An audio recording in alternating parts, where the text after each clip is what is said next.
KTO Radio présente À haute voix, la lecture intégrale des œuvres spirituelles majeures. Aujourd'hui, Quo Vadis de Henryk Sienkiewicz.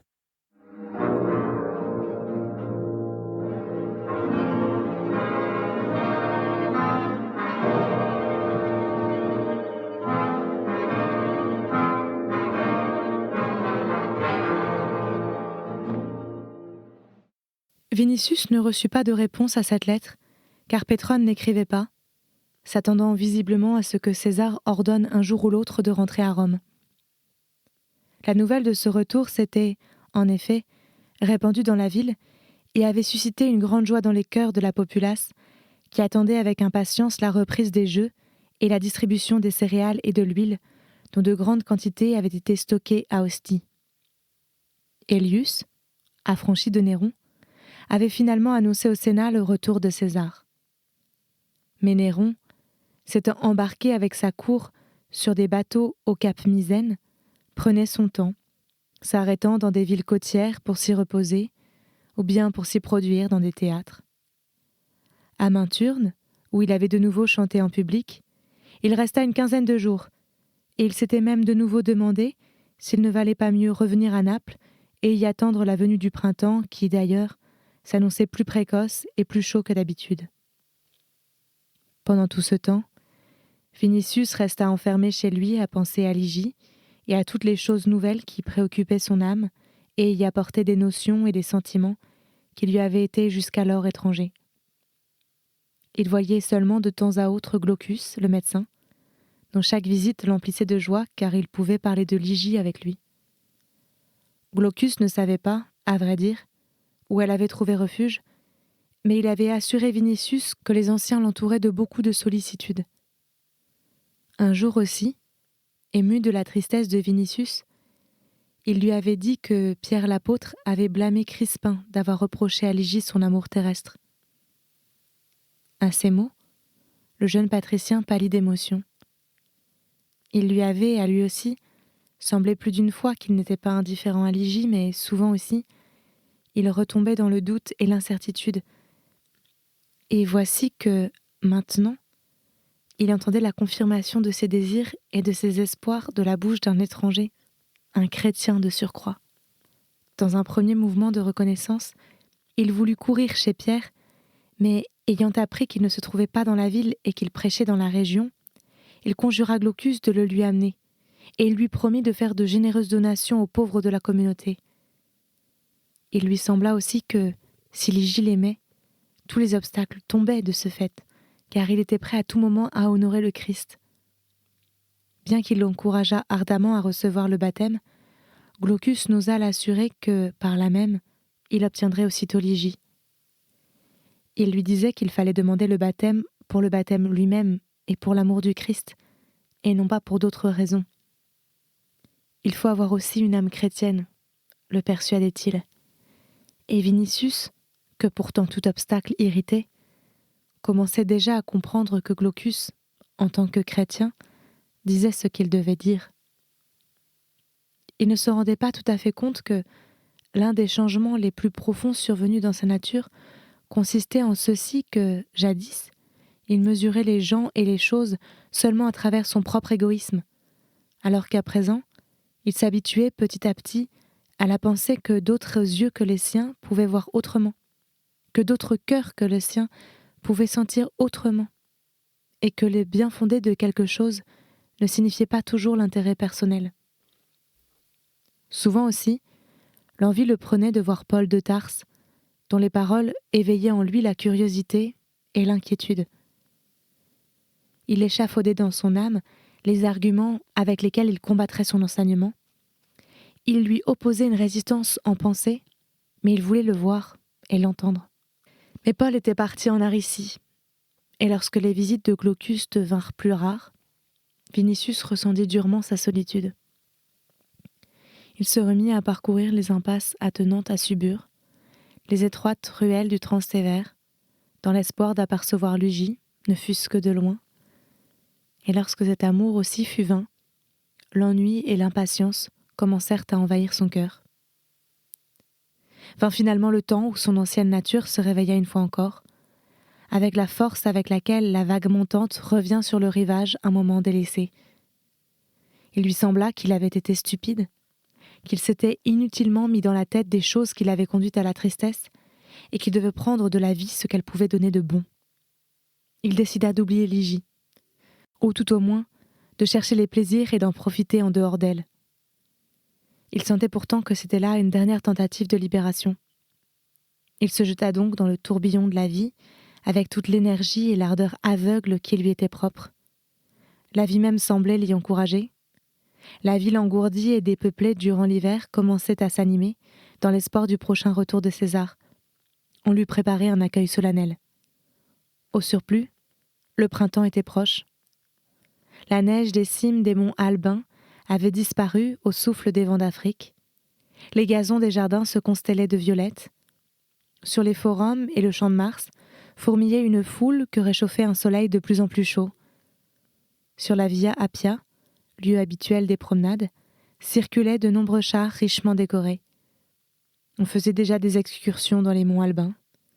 Sous prétexte d'honorer Junon à Lavinium ou Diane à Hérécie, les jeunes femmes prenaient la clé des champs à la recherche des émotions, de la compagnie, des rencontres et des jouissances. C'est là qu'un beau jour, Vinicius apparut parmi des chars splendides, la somptueuse Carouca, précédée de deux molosses, de la maîtresse de Pétrone, Chrysothémis, escortée de tout un groupe de jeunes gens et de vieux sénateurs que leurs fonctions avaient retenus en ville. Chrysothémis, qui conduisait elle-même un attelage de 4 poneys corses, distribuait tout autour d'elle les sourires et de légers coups d'une cravache dorée.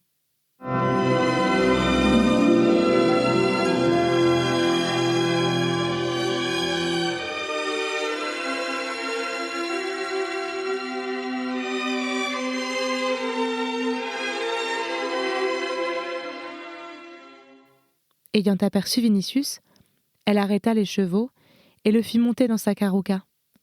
Puis elle l'emmena chez elle à un festin qui dura toute la nuit.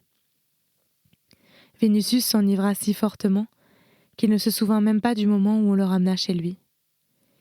Il se souvenait pourtant que, lorsque Chrysothémis l'interrogea sur Ligie, il s'en offusqua et, ivre déjà, il lui versa sur la tête une coupe de falerne. En y repensant, dégrisé, il sentit encore la colère monter en lui. Mais le jour suivant, Chrysothémis, ayant visiblement oublié l'injure essuyée, lui rendit visite chez lui et l'emmena de nouveau sur la voie appienne.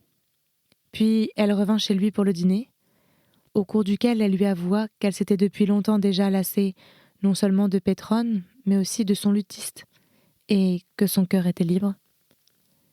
Ils se montrèrent ensemble pendant une semaine, mais leur relation ne promettait pas d'être durable.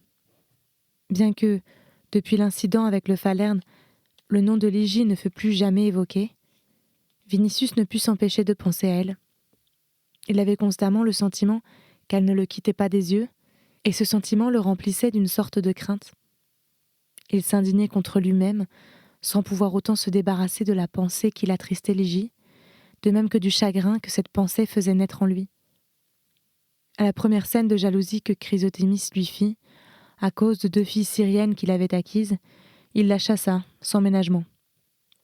À vrai dire, il ne cessa pas d'un seul coup de s'adonner à la concupiscence et à la débauche. Au contraire même, il continua de son train de vie, comme pour faire enrager Ligie. Mais en fin de compte, il s'aperçut qu'il ne cessait un seul instant de penser à elle, qu'elle était, elle seule, la cause de tous ses actes, les bons comme les mauvais, et que, en dehors d'elle, rien dans le monde ne comptait. Il était alors pris de nausées et de fatigue.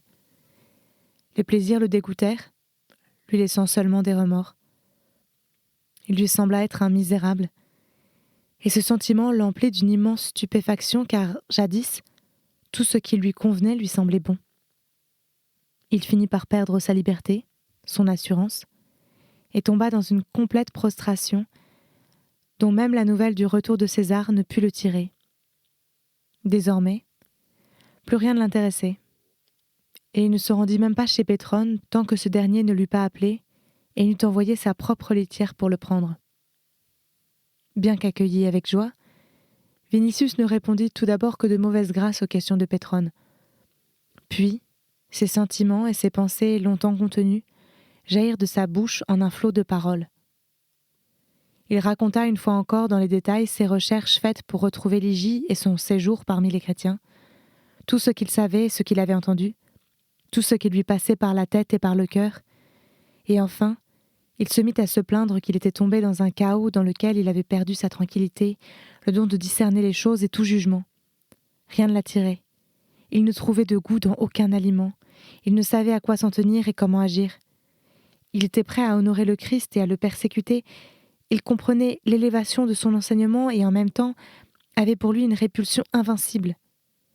Il savait que, même s'il possédait Ligie, il ne la posséderait pas tout à fait parce qu'il devrait la partager avec le Christ. Et pour finir, il vivait comme s'il ne vivait pas, sans espoir, sans futur, sans croire au bonheur, alors que l'entouraient les ténèbres d'où il cherchait à tâtons à sortir sans pouvoir trouver une issue. Pendant qu'il parlait, Pétrone regardait son visage changer, ses mains qu'il tendait devant lui d'une façon étrange, comme s'il cherchait réellement un chemin dans l'obscurité, et réfléchissait. Soudain, il se leva, s'approcha de Vinicius et se mit à écarter ses cheveux au-dessus de l'oreille. « Sais-tu, lui dit-il, que tu as quelques cheveux gris aux tempes ?»« C'est fort possible, lui répondit Vinicius. Cela ne m'étonnerait pas du tout s'ils blanchissaient tous bientôt. » Il se fit un silence. Pétrone était un homme sensé, et il avait plus d'une fois médité sur l'âme humaine et sur la vie.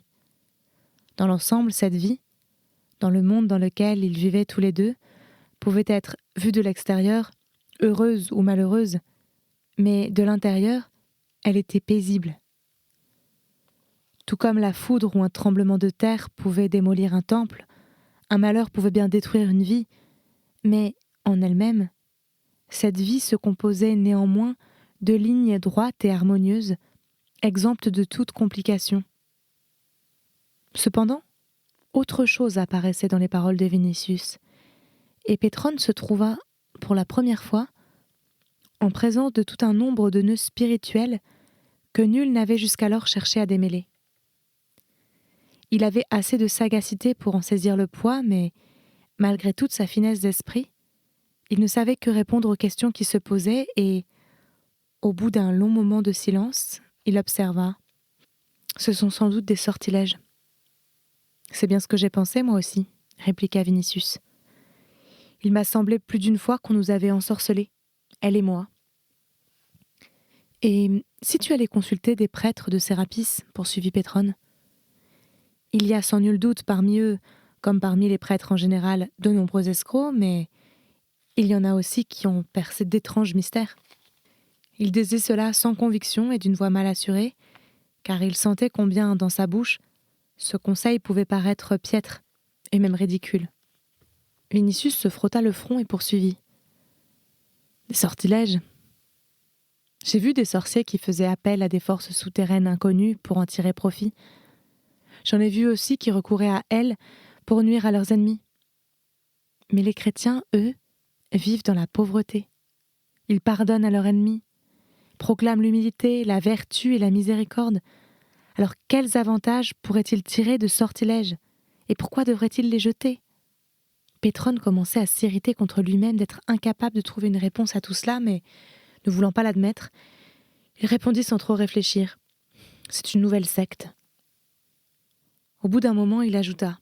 « Par la divine habitante des bosquets de Paphos, comme tout cela gâte la vie, tu admires la bonté et la vertu de ces gens et moi, je te dis qu'ils sont mauvais, car ils sont les ennemis de la vie, comme le sont les maladies et la mort elle-même. Nous en avons assez comme ça. Nous n'avons pas besoin des chrétiens en plus. Compte un peu. Les maladies, César, Tigelin, les vers de César, les savetiers qui gouvernent les anciens Quirites, les affranchis qui siègent au Sénat. Par Castor, cela suffit. C'est une secte néfaste et détestable. As-tu essayé de te secouer de ces tristesses et de profiter un peu de la vie ? » ?»« J'ai essayé, » répondit Vinicius. À ces mots, Pétrone se mit à rire et dit « Ah, traître ! Les nouvelles se répandent vite grâce aux esclaves. Tu m'as raflé Chrysothémis ?» Vinicius fit un geste dégoûté de la main. « En tous les cas, je te remercie, » poursuivit Pétrone. « Je lui enverrai une paire de souliers brodés de perles, ce qui, dans mon langage amoureux, signifie « va-t'en ». Je te suis doublement reconnaissant. D'abord parce que tu n'as pas accepté Eunice, ensuite parce que tu m'as débarrassé de Chrysothémis. Écoute-moi bien. Tu as devant toi un homme qui se levait le matin, prenait un bain, festoyait, possédait Chrysothémis, écrivait des satires et même parfois agrémentait sa prose de vers, mais qui s'ennuyait comme César et qui, souvent, ne savait comment chasser de son esprit les pensées lugubres qui le tourmentaient. Et sais-tu pourquoi il en était ainsi ? Parce que je cherchais loin ce qui était tout près. Une belle femme vaut toujours son pesant d'or, mais une femme qui au surplus aime n'a pas de prix. Cela, tu ne l'achèteras pas pour tous les trésors de Vérès. Maintenant, je me dis ceci. Je remplis ma vie de bonheur comme on remplit une coupe de vin du meilleur cru de la terre, et je le bois tant que ma main ne raidit pas et que mes lèvres ne blêmissent pas. De ce qu'il arrivera plus tard, je n'en ai cure. Telle est ma toute dernière philosophie. Tu l'as toujours professée. Rien de nouveau en elle. Il y a en elle un contenu qui n'existait pas auparavant. Cela dit, il appela Eunice qui entra, habillée d'une blanche draperie. Ce n'était pas l'ancienne esclave, mais une sorte de déesse aux cheveux dorés, une déesse de l'amour et du bonheur. Il lui ouvrit ses bras et lui dit « Viens ». Elle courut vers lui, et, s'étant assise sur ses genoux, elle lui jeta ses bras autour du cou, posa sa tête sur sa poitrine. Vinicius voyait ses joues s'empourprer lentement, ses yeux se voiler peu à peu. Ils formaient à eux deux un merveilleux groupe amoureux et heureux. Pétrone plongea sa main dans une vasque qui se trouvait à côté de lui, sur une table, et ayant puisé une pleine poignée de violettes, il se mit à en parsemer la tête, la poitrine et la stola de Nice, puis il fit glisser sa tunique de ses épaules et dit « Heureux celui qui, comme moi, a trouvé l'amour enfermé dans un tel corps. Il me semble parfois que nous sommes deux divinités. Vois toi-même, Praxitèle ou Miron, Scopas ou Lysippe, ont-ils jamais créé ligne plus merveilleuse ? Existe-t-il à Paros ou au Pentélique pareil marbre, chaud, rose et passionné ? Il y a des gens qui usent les bords de vase à force de les embrasser. Moi, je préfère chercher la volupté là où l'on peut la trouver réellement. » Cela dit, il se mit à effleurer de ses lèvres les épaules et le cou de la jeune femme, qui tremblait, et dont les yeux se fermaient et s'ouvraient tour à tour sous l'effet d'un plaisir indicible.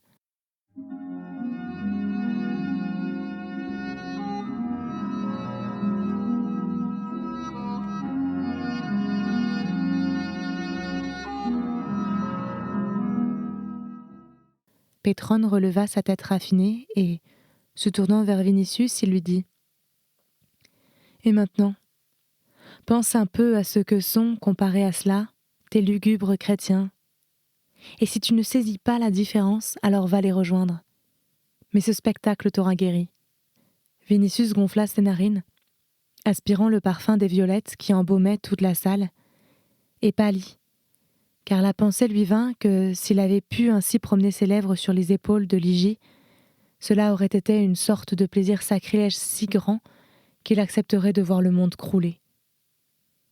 Mais habitué qu'il était déjà de prendre très vite conscience de ce qui se passait en lui, il s'aperçut qu'en cet instant aussi, il pensait à Ligie, à elle seule. Pétrone s'adressa à la jeune femme. « Eunice, ma divine, ordonne de nous préparer des couronnes et le déjeuner. » Lorsqu'elle fut sortie, il se tourna vers Vinicius. « Je voulais l'affranchir. Or sais-tu ce qu'elle m'a répondu ? Je préfère être ton esclave que la femme de César. » Et elle n'a pas accepté. Alors, je l'ai affranchie à son insu. Le prêteur a fait cela pour moi. Il n'a pas exigé qu'elle soit présente.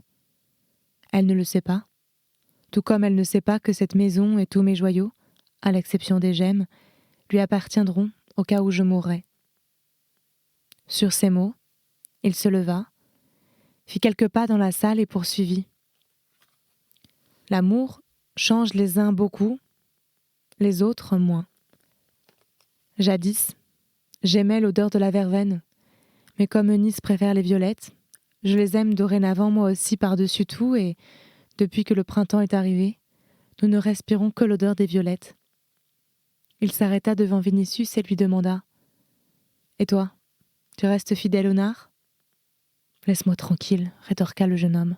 « J'ai voulu que tu regardes attentivement Eunice et je t'en parle, parce qu'il est possible que tu cherches loin ce qui est tout près de toi. Peut-être qu'un cœur fidèle et simple bat pour toi aussi dans un de tes cubiculums d'esclaves. Applique un tel baume sur tes blessures. Tu dis que Ligie t'aime, c'est fort possible. Mais qu'est donc un amour qui renonce à tout ? Cela ne signifie-t-il pas qu'il y a quelque chose de plus fort que lui ? Non, mon cher. Ligie, ce n'est pas Eunice. Vinicius lui répliqua alors. Tout n'est que tourment. Je t'ai vu embrasser les épaules d'Eunice et je me suis dit alors que, si Ligie m'avait ainsi découvert les siennes, la terre pourrait bien après s'entr'ouvrir. Mais à cette seule pensée, j'ai été saisie d'une sorte de crainte, comme si j'avais osé porter la main sur une vestale, ou si j'avais voulu souiller une divinité. Ligie, ce n'est pas Eunice. Avec ceci près que je conçois autrement que toi cette différence. L'amour t'a changé les narines, et que tu préfères les violettes à la verveine. Moi, il a changé mon âme. Ce qui fait que, malgré ma misère et ma passion, je préfère Ligie telle qu'elle est, à une Ligie qui serait semblable aux autres. Pétrone haussa les épaules.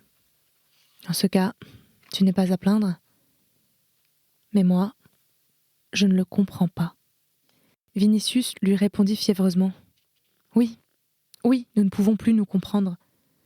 Un moment de silence s'ensuivit, après quoi Pétrone reprit. Que l'Hadès engloutisse tes chrétiens. Ils t'ont rempli d'inquiétude et ont détruit ton sens de la vie. Que l'Hadès les engloutisse. Tu te trompes si tu penses que cet enseignement est bienfaisant, car cela seul est bienfaisant qui donne aux hommes le bonheur, c'est-à-dire la beauté, l'amour et la puissance. Eux, en revanche, appellent cela vanité. Tu te trompes si tu penses qu'ils sont justes, car si nous allons rendre le bien pour le mal, qu'allons-nous rendre pour le bien ? Et, de plus, si la récompense est la même pour l'un comme pour l'autre, pourquoi les hommes devraient-ils être bons ? Non, la récompense n'est pas la même. Mais elle commence, selon leur enseignement, dans la vie future qui n'est pas temporelle. Je n'entre pas dans ces considérations car c'est à voir, si toutefois l'on peut voir quelque chose sans yeux. En attendant, ce sont tout simplement des nigauds. Ursus a étouffé Croton parce qu'il a des bras d'airain, mais ce sont des pleurnichards. Or l'avenir ne peut appartenir à des pleurnichards. Pour eux, la vie commence avec la mort. C'est comme si quelqu'un disait que le jour commence avec la nuit. As-tu l'intention d'enlever Ligie ? Non. Je ne peux lui rendre avec du mal le bien qu'elle m'a prodigué. Et je me suis juré que je ne le ferai pas. As-tu l'intention d'accepter l'enseignement du Christ ? Je le voudrais, mais ma nature ne le supporte pas. Es-tu capable d'oublier Ligie ? Non. Alors, voyage. À cet instant, des esclaves annoncèrent que le déjeuner était prêt.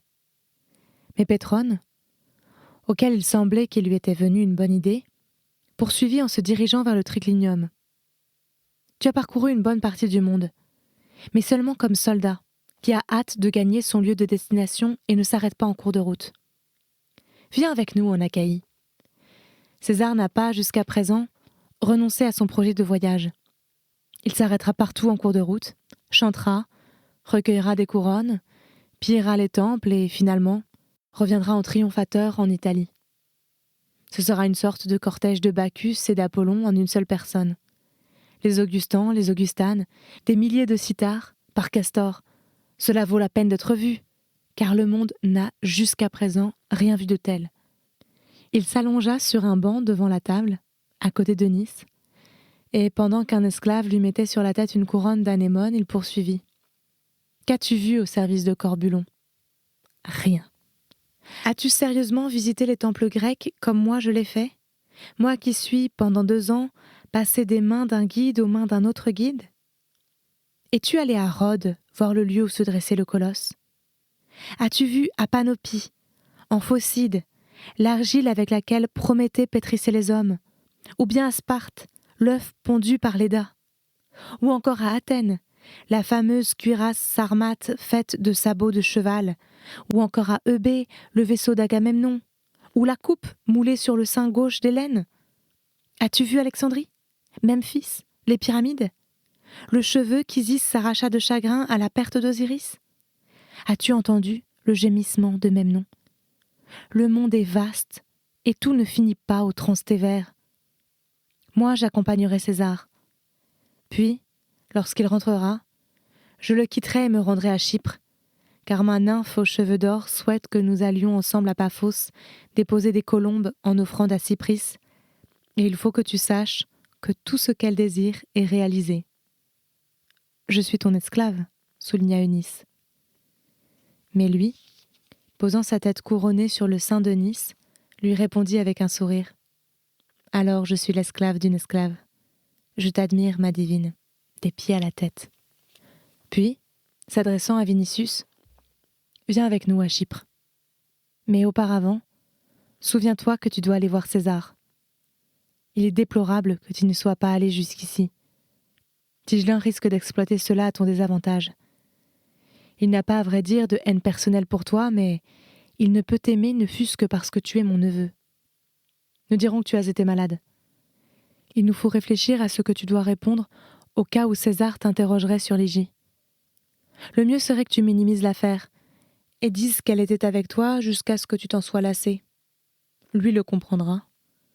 Dis-lui aussi que la maladie t'a retenu chez toi, que le souci que tu te faisais de ne pouvoir être à Naples et d'entendre son chant augmentait ta fièvre et que seul l'espoir de l'entendre bientôt t'a aidé à te rétablir.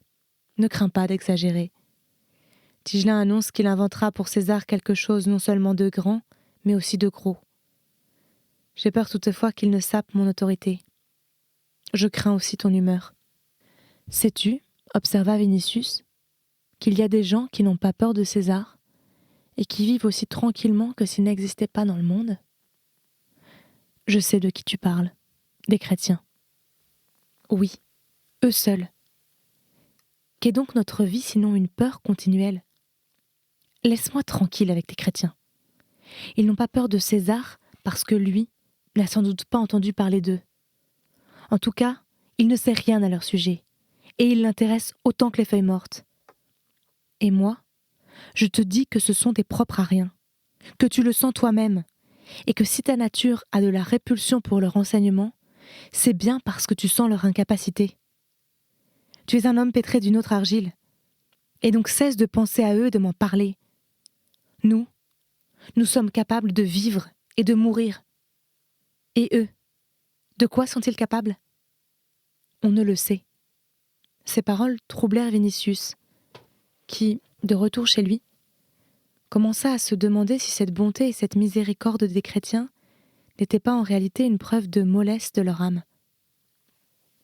Il lui sembla que les hommes qui avaient de la vigueur et du caractère ne sauraient pardonner comme eux le faisaient. Il lui vint à l'esprit que cela pouvait bien être la cause de la répugnance que son âme romaine éprouvait pour cet enseignement. Nous sommes capables de vivre et de mourir, a dit Pétrone. Eux, par contre, ne savent que pardonner, mais ne comprennent ni le véritable amour, ni la véritable haine. C'était À Haute Voix, une émission de KTO Radio. Aujourd'hui, Quo Vadis. Lecture, Marie Rambaud. Captation et réalisation, Gustave Schlicht et Thibaut Dagalier. Une émission disponible en podcast sur ktoradio.com ou sur l'application KTO Radio.